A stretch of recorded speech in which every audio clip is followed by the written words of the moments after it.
Was great-grandfather Ted in the army, Mum? Laurie inquires. He looks closely at the black and white portrait of a young man in boots and a military uniform. He has a slouch hat perched on his head, which is a distinctive feature of the Australian Army uniform. He certainly was, Laurie. He served in the First World War, which started in 1914 and finished in 1918.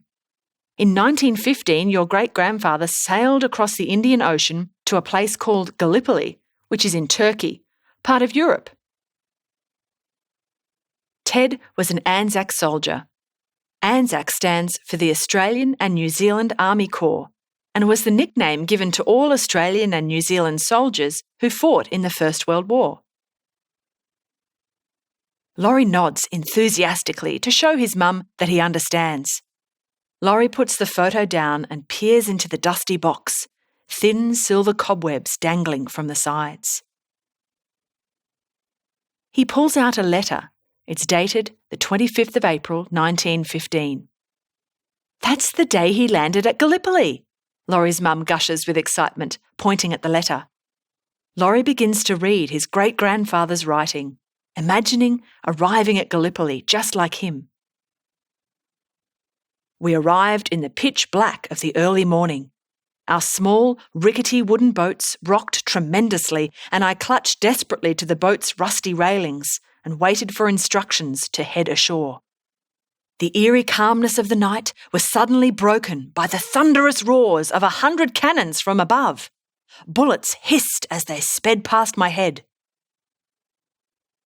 I jumped out of the boat at once and struggled through the water to the shore, my heart pounding against my ribcage at 1,000,000 kilometres an hour.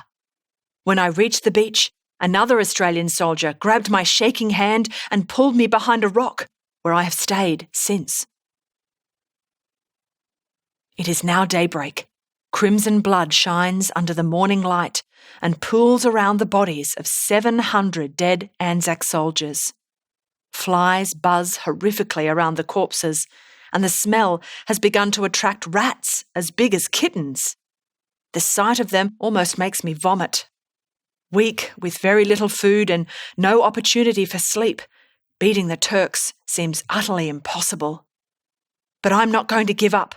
I will defend Australia to my last breath, and I won't let down the other soldiers. They are my mates. Laurie stops imagining the landing at Gallipoli and turns towards his mother, impatiently crying, "But what happened next?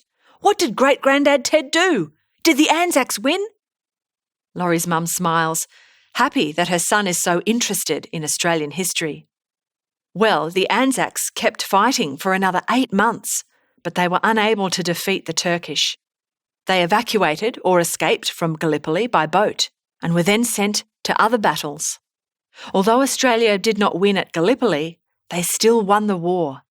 Your great-grandfather served until 1918, and then he returned home safely to Sydney.